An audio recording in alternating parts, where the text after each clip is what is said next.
Assalamualaikum warahmatullahi wabarakatuh. Kembali lagi kawan di Legenda Catur Dunia. Selamat buat Juan Jun yang berhasil mempertahankan gelar dunia catur wanitanya kawan. Di babak 12 Juan Jun memetik kemenangan atas penantangnya Le Tingji. 4 kali ini Juan Jun menjadi juara dunia catur wanita kawan sejak tahun 2018 saat pertama kali dia mengalahkan juara bertahan Tan Zhongyi asal Cina juga kawan. Kemudian berlanjut tahun 2018 juga dengan format yang berbeda kawan. Juan Jun mampu mempertahankan gelar. Tahun 2020 berhasil juga mempertahankan gelar dari penantangnya asal Rusia Goryakina kawan. Dan 2023 ini mampu mempertahankan gelarnya lagi menghadapi penantang sesama pecatur Cina. Sekali lagi selamat bagi Juan Jun, dan kejuaraan dunia catur ini sempat kawan Juan Jun ini tertinggal pada game kelima, kemudian membalas pada game ke-8 dan akhirnya menentukan kemenangannya di game terakhir. Kita langsung saja ke papan analisisnya melihat permainannya di game ke-12 kawan, di mana Juan Jun pegang putih mengawali dengan pion D4, dibalas dengan pion D5, kuda F3, kuda F6, dan Juan Jun bermain dengan Collie System dengan pion E3. Yang biasanya hitam untuk melawan permainan Collie System, pion E6 pilihan utama, pilihan nomor 2 pion C6 kawan. Dimana kalau kalian memainkan dua pion ini maju ke baris ke-6 akan berubah ke permainan semi-slav defense. Dan pilihan nomor 3 adalah pion C5 membuat pengorbanan pion sementara. Kalau kalian ingin merubah ke permainan semi-slav kawan, dengan pion E6, putih membalas dengan pion C4, ada pion C6, kuda C3 mengembangkan kuda B ke D7. Begitu juga kalau kalian bermain dengan pion C6 ke Slav Defense, nanti kebanyakan akan berubah ke permainan semi-Slav lagi kawan. Kembali lagi ke langkah aslinya. Memilih langsung dorong pion ke C5, pilihan nomor 3, dan diterima oleh Juan Jun pengorbanannya kawan dengan pion dipukul pion C5. Langkah ini sangat jarang dimainkan kawan, kebanyakan akan dibalas putih dengan pion C4. Nanti akan berubah ke permainan Taras Defense. Dengan adanya struktur pion yang seperti ini kawan, semi taras defense. Kembali lagi ke langkah aslinya, memilih menerima pengorbanan sementara hitam dengan pion dipukul pion C5, dan di sini dilanjut dengan pion E6, buka akses gajah untuk coba rebut kembali kawan. Pion dipertahankan dengan pion B4 dan ditantang lagi dengan pion A5 untuk memecah struktur pion putih. Dipertahankan dengan pion C3 dan hitam melanjutkan dengan pion A pukul pion B4. Pion C ambil balik pion B4. Benteng hitam mempunyai lajur semi terbuka di lajur A. Kemudian ditantang lagi kawan dengan pion B6, ditolak gajah B5 keluar terlebih dahulu skak. Kalau diblokade dengan kuda, salah satu kuda ini kawan akan memberikan kesempatan pion ini maju dan kalian akan kalah lebih cepat. Oleh karena itu kawan, blokade dengan gajah pukul gajah skak, baru sekarang diambil balik oleh kuda. Dan di sini dorong pion A4 kawan, melepaskan pion yang di sini. Kalau kalian mencoba untuk mendapatkan ruang dengan dorong pion kawan, memberikan kesempatan gajah ambil pion tempo skak, gampang pion ini untuk direbut kembali nanti.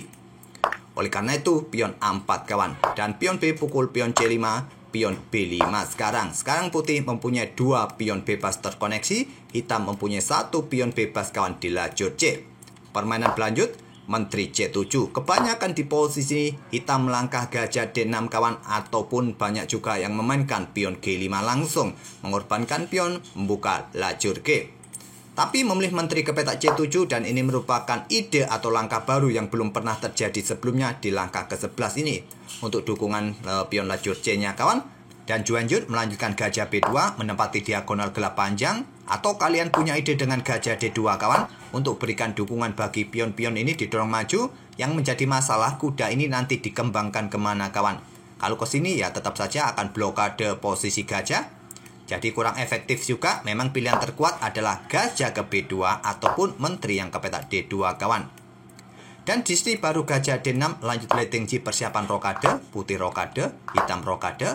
Kemudian melanjutkan pengembangan kuda B ke D2 dan ada benteng FC8, berikan dukungan lebih di lajur C. Menteri putih mulai berkembang naik ke C2, koneksikan dua benteng, salah satu benteng bisa digeser ke lajur pusat dan ada pion C4 lanjut Le Tingji.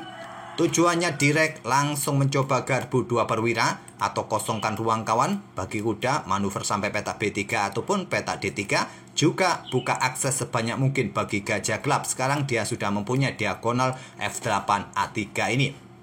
Tapi Stockfish tidak menyukai langkah ini. Stockfish lebih menyukai pion E5 terlebih dahulu untuk mendapatkan ruang di baris keempat atau blokade juga kawan. Diagonal ini baru juga nanti bisa diikuti pion-pion ini didorong maju kawan. Terutama pion C terlebih dahulu. Kemungkinan akan dibalas putih dengan pion E4 kawan untuk memecah konsentrasi pion hitam. Nah sekarang pion kalian dorong. Kalau baku hantam pion di sini, pion kalian dorong lagi garbu kedua perwira. Kemungkinan akan dibalas dengan langkah benteng FC1, perkuat lajur C-nya kawan. Di sini ada gajah B4, perkuat petak C3, dan bisa kalian lanjutkan dengan gajah C3 untuk menantang pertukaran baku hantam di sini kawan.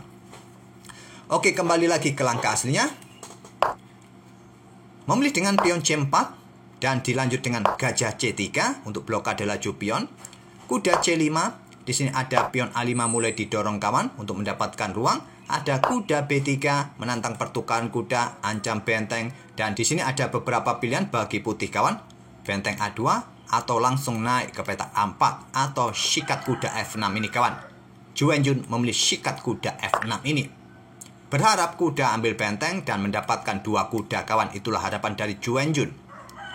Jika di sini hitam ambil gajah terlebih dahulu kawan, masalahnya ada kuda pukul kuda B3 diambil balik oleh pion C, menteri ambil balik kawan, benteng ambil pion yang di sini, pion didorong maju ancam menteri, mungkin menteri bergerak ke C5 dan putih akan mempunyai pion yang leluasa kawan, maju di lajur B, cukup merepotkan bagi para perwira hitam kawan dan rusak struktur pion di depan raja semakin terbuka. Memang jumlah pion ataupun jumlah perwira setara dalam permainan seperti ini yang menjadi masalah, nanti hitam akan sibuk mengawal pion ini. Oke, kembali lagi ke langkah aslinya. Jadi Li Tingji memilih kuda ambil benteng A1, gajah ambil balik kawan, dan menteri ambil pion A5. Mengorbankan 2 perwiranya dengan kompensasi tambahan 1 pion. Saya rasa itu sudah cukup. Dan di sini pion pun juga lemah. Beberapa langkah berikutnya mungkin jatuh juga kawan. Sedangkan konstruksi pion hitam masih cukup solid. Kompensasi yang didapat oleh hitam rasanya sudah cukup, dan di sini menteri C3 tantang Juwenjun. Di sini kawan, gajah mundur ke F8 merupakan pilihan terkuat, memilih langsung menerima tantangan pertukaran menteri, diambil balik oleh gajah dan benteng C bergeser ke B8. Kuda D4 pertahankan pion, ada pion E5, langkah kesalahan kawan. Yang terkuat, gajah ini ke petak C5, coba pressure kuda di sini ataupun bergerak dengan benteng ini naik ke petak A3.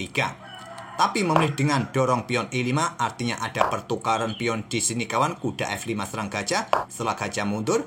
Selanjutnya gajah ambil pion E5 ancam benteng, benteng ambil pion B5, pion G4 untuk perkuat posisi kuda dari ancaman discover pada 2 perwira ini kawan. Juga buka ruang bagi raja segera bisa naik. Ada pion G6 usir kuda, kuda kembali ke D4, benteng B2, yang terkuat benteng B6.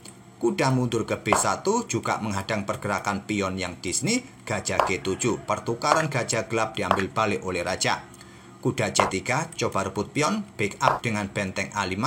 Benteng D1 persiapan juga buka dukungan kawan untuk rebut pion yang di sini dan dilanjut dengan benteng B6. Kuda mundur ke E2, siap manuver, ingin ambil pion menggunakan kuda kawan, dan di sini ada benteng B3. Raja naik terlebih dahulu untuk lebih cepat aktif. Pion H6. Raja F3, pion F6. Di sini benteng C1, jaga kuda agar kudanya leluasa bergerak mungkin. Dan jika kalian hadang dengan pion G5 kawan, kuda ini lompat ke petak D4 dan akan mempunyai ruang yang sangat bagus di petak F5 nanti.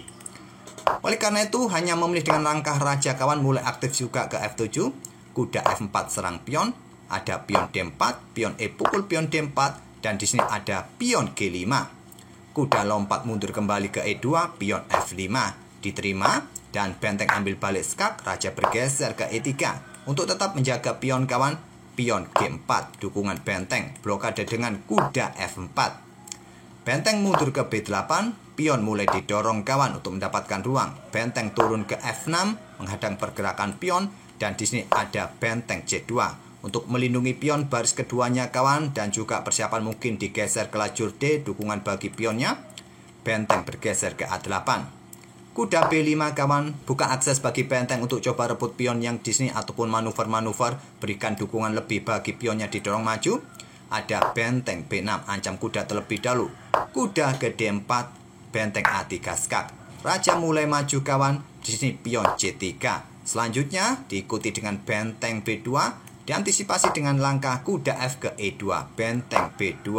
Dan sekarang raja dekati bentengnya, pertahankan posisi benteng, benteng B1. Mencoba merebut pion-pion dari belakang, ada kuda ambil pion C3. Sekarang Juan-Jun unggul 1 pion. Benteng H1, pion F3. Buka akses benteng menjaga pion H dan membuka tantangan pertukaran pion. Diterima pion G pukul pion F3. Kuda ambil balik pion F3. Ada benteng serang kuda. Kuda kembali ke D4. Raja hitam mulai bergeser untuk mengawal pion putih. Raja putih juga bergeser untuk mengawal pionnya dan menghindari pin-pinan. Di sini benteng bergerak ke F4, pin kuda kawan. Benteng bergeser ke B2, mencoba menyerang raja. Ada benteng bergeser untuk menekan pion agar benteng tidak bergerak kemana-mana. Benteng meluncur terlebih dahulu, tempo skak kawan. Raja bergeser ke F6. Kalau tadi bergeser ke sini, ancamannya garbuan pada benteng di sini, bahaya kawan. Oleh karena itu menghindar ke F6. Benteng turun kembali ke B2, jaga pion. Benteng A8. Raja putih mulai bergerak naik. Benteng H3 serang kuda. Kuda bergerak ke B5. Dan di sini ada benteng E3. Pion dorong lagi ke D6. Raja bergeser ke E5. Kuda C6 skak. Raja bergerak maju ke E4. Bahayanya kalau bergerak maju ke sini kawan, maka ada ancaman skak garbuan, benteng jatuh. Oleh karena itu bergerak maju ke E4, dorong pion lagi ke D7. Dihadang oleh benteng D3. Dan sekarang kuda D6 skak. Raja bergeser dan ada benteng B8. Di sini Lei Tingji menyerah di langkah ke-62. Pion bisa promosi kawan. Dan tak perlu saya lanjutkan lagi langkah-langkahnya sampai skak mat.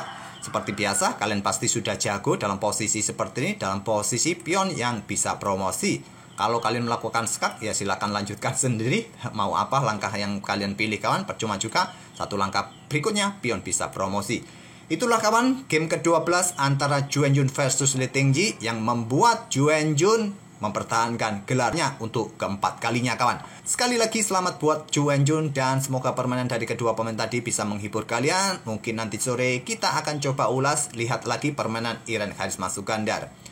Oke, terima kasih sudah mampir tiap hari kawan. Jangan lupa untuk subscribe bagi kawan-kawan yang baru mampir ke channel kami, atau dukung terus channel kami bagi penonton setia Legenda Catur Dunia untuk like video kami, untuk membantu algoritma kami terus berkembang kawan. Oke, terima kasih. Kita akan bertemu di video-video berikutnya. Wassalamualaikum warahmatullahi wabarakatuh.